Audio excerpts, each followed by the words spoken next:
Hey guys, what's going on? Inception here, and welcome to another video. We're going to be trying out pro player LYRICZ30's 4-1-2-2 formation that is attacking oriented. We're going to be trying it out in Division Rivals. So if you guys want to check out the original video, as usual, be sure to go check out the bio down below, and the comment section will leave a link in the description there. Okay, so with this formation, ladies and gentlemen, I've seen some of the players that he had in his team because he obviously has like a meta team, but I try to get players to the best of my ability that kind of fits the characteristics of each player that he has, of a lower quality, obviously, right? But I feel like it's very important to try to match it as much as possible, because when I initially tried out this formation, I actually took out Ronaldo Sanchez and I put Molet there. And the reason why I did that was because I wanted to use Molet as my cam and De Jong as my CDM. The way that LYRICZ has his team set up is that he actually has Ronaldo Sanchez being the high work rated player in the CDM position, but then he also has Ruud Gullit being an attacking and defensive presence in the cam position as well, right? So that's a little small variable that I wasn't really able to obviously like replicate that well, but we're kind of close to it, right? Because De Jong may not necessarily have like a crazy attacking presence, but he is mostly going to be on stay back while attacking cover center. The only difference between someone like De Jong and Ronaldo Sanchez is that if you have Ronaldo Sanchez on stay back while attacking cover center, he will still attack from time to time, right? Whereas De Jong may not, because of the fact that he's a medium-high work rated player on the stay back while attacking cover center instruction. It's different if you have them on balance instructions, but that's not the point of his formation, right? So the way that his formation is set up is like this, guys. It's a 4-1-2-2 with 4 width and 10 for depth, so obviously it already makes it really fun to try out. In the offensive tactics, he has it set for 5 width and 7 for players in the box. The instructions, he has a lot of instructions for a lot of these players. He has stay back while attacking for the fullbacks. The CDM is on stay back while attacking cover center.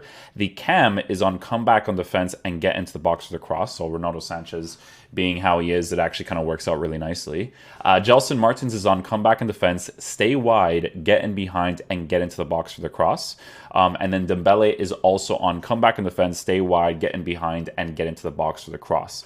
While the two strikers are just on stay central, and that is pretty much it. So it's an interesting formation because for me personally, there's never a formation or a tactic that is the best. And if you don't like using someone's specific tactics, that doesn't necessarily mean that the tactics are bad. It's just because you personally didn't really like it, right? Because, I mean, people use the 4-2-3-1 with very like basic instructions and tactics, and they still obviously do work in the weekend league and all that kind of stuff. Like a lot of people just still play to this day the 5-5, 5-4, and then they have like their CDMs on stay back while attacking, the cams on nothing, and then the striker on nothing, and then they still do work because obviously when you have like higher quality players, the attacking AI is significantly better in the way that they move across the pitch. But again, you could still do work with a lower class team like Harry does all the time, right? So we're gonna get into wow, I can't speak some English right now. We're gonna get into some games here.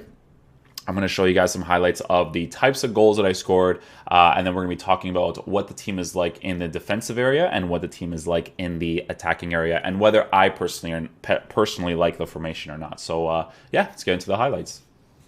Alright guys, so let's talk about the formation. So earlier I said I was using Molet as the cam in this team, and then I was using De Jong as the CDM. So the thing that I noticed first off with this formation is that I feel like it's way too open in the middle, and that is also why he states that it is the attacking variation of a formation, because this is a formation that you use if someone is really parking the bus, you really need to attack against someone, or you feel like you can really overexploit someone because you know that they're being super defensive, so their team is not set up in a way where they're always going to go for constant counterattacks against you. They're just really trying to hold a result or whatever it is. So this is not a formation that I see anybody using for the long part of the game. I think it's like a very specific situation type of formation. Like I feel like when I use Italian Stallions 3-5-2, I think there's like multiple situations I can use a formation and tactic like that, whether I'm winning, whether I'm losing, because it's so perfectly balanced everywhere. But this formation, I feel like, had some problems, and it didn't feel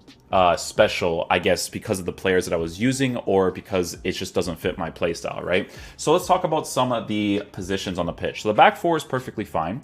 The 10 depth is very interesting, because I think he actually mentions in his video that he doesn't really feel the difference between using 7 depth and 10 depth. And I thought that was very interesting because I feel like you would at least a little bit, but he was actually right. When I was using the team on 10 depth, I didn't really feel like, oh, this guy's only going to go for counterattacks against me right now. The team was set up in a way where it didn't actually feel like I was playing on 10 depth. So if you actually played on regular depth where it's like 5 or 6, your team would have actually been too far back, if anything, which is very interesting. I never thought a formation like this would feel that way. But it kind of makes sense that it does, because the way that the CDM and the cam are positioned, when you push them further up the pitch, is that when you lose possession of the ball, De Jong is a little bit more aggressive, right? Because Renato Sanchez is your cam. So sometimes if you have an aggressive-oriented cam like Hullet, he definitely utilizes empty space pretty quickly. He will be the type of person that will get into the box with a cross. He'll make those attacking runs, so on and so forth, right? With this team, though, I felt like when I lost possession of the ball in a lot of areas, because the 10 depth and the De Jong's positioning, I felt like people were able to exploit the middle of the pitch way too much against me. And I personally don't like that. I don't like feeling vulnerable in a defensive area because this game is very defensive oriented. I don't want to be too defensive like people have been playing this game, but I also know when the attack really needs to feel like it outweighs the defense when you're overcommitting on the attack, if that makes any sense, right? So for me personally, I didn't like how the team was set up defensively, right? Because, again, it is an attacking formation. However, there is a very important thing that I have to mention, and it is I didn't really like how it moved on the attack either. And sometimes it is because of the types of players that I have on my team as well. Like, having Gelson Martins and Ansu Fati and these types of guys, like, they're very good players, obviously, but they might not necessarily fully be ideal. I was switching between using Ansu Fati and Dembele on the sides for the left mid and right mid position because, honestly, their off-the-ball movement, it's good enough for sure, but it's a little strange for like top tier meta, if that makes any sense, for players to move a certain way in these attacking areas. And I felt like they were a little bit off, obviously, but I don't know. It felt like the formation felt more off. It actually, for me personally, didn't feel like it was worth attacking the way that it was because of how vulnerable the defense was. But even that, the attacking didn't really feel, I guess it would be like fun or game breaking enough. I felt like there was also different opportunities where my attacking AI was actually pretty good, and I think the reason why I didn't like it is because it doesn't fit a playstyle that I would like, but I'm very familiar with what the playstyle would be, right? So with a team like this, on the certain instructions, especially because of the left mid and the right mid, and because of the instructions on the cam to get into the box, he has someone like Ruud Gullit that has that height, that physical advantage. So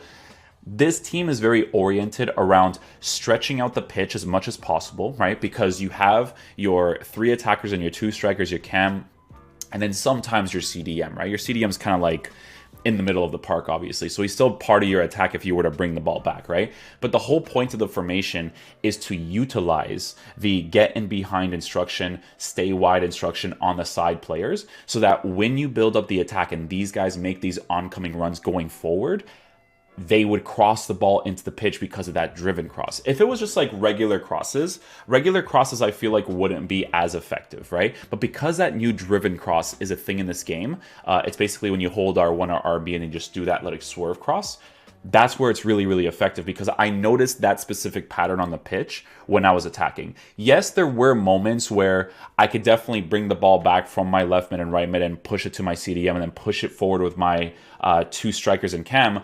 But I felt more vulnerable, like I said, in that position because if I lose possession of the ball with any of those players, I didn't feel defensively sound enough in the middle of the pitch to build up the play through the middle. Now, a lot of the goals you guys are probably going to see is build up play through the middle because I want to be able to get inside someone's 18-yard box through passing plays and score the opportunity. But you also have to take into consideration how the formations and tactics is set up because at the end of the day, like I said, there's no bad or good formations and tactics. It's just that whether or not it fits your playstyle or whether or not it fits what your opponent is doing in game.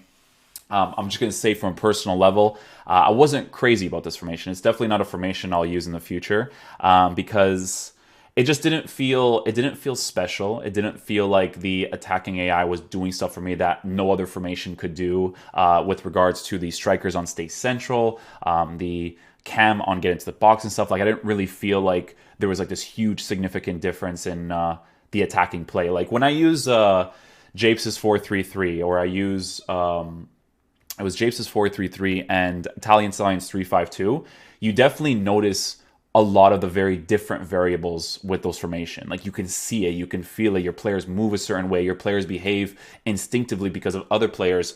There's not a lot of things going on with this formation where players are colliding with each other. It doesn't really happen that often, and colliding is not always necessarily a good thing. Like sometimes colliding is actually a very good colliding is like, okay, in Japes' 4-3-3 with the two center mids, they're on balance instructions, stay cover wings, right? If the left wing and right wings cut inside, get in behind, those center mids, if they're good with the attacking presence, they start to utilize the side position. That's something that you really notice when you're attacking with that type of formation, right? In this formation, I didn't really feel like there was anything special with how my team was moving. Like some of the basic stuff that I noticed was obviously Ronaldo Sanchez's aggressive attacking and his aggressive defending. It's very important that for a formation like this, you actually have the attacking defensive person in the cam position and a defensive person in the CDM position. Because when I was using Molet there, I really didn't like the formation. But when I used Ronaldo Sanchez, they kind of like play together really well, him and De Jong, right?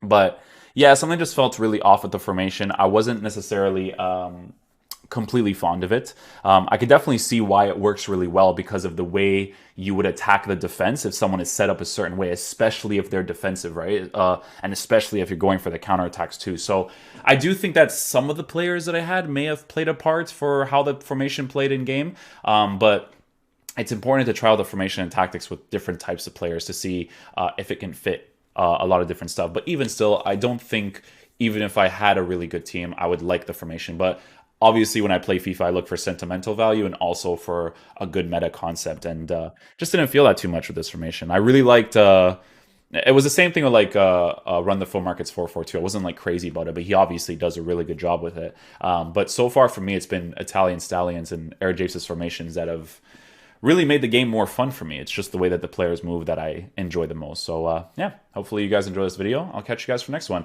Let me know which tactics you guys want me to check out. Some people were saying that they wanted me to check out the 14-year-olds foot champs tactics, and we could totally do that if you guys can find where they're at. So yeah, hopefully you guys enjoy the video. I'll catch you guys for the next one. Peace out, dudes. Love you guys.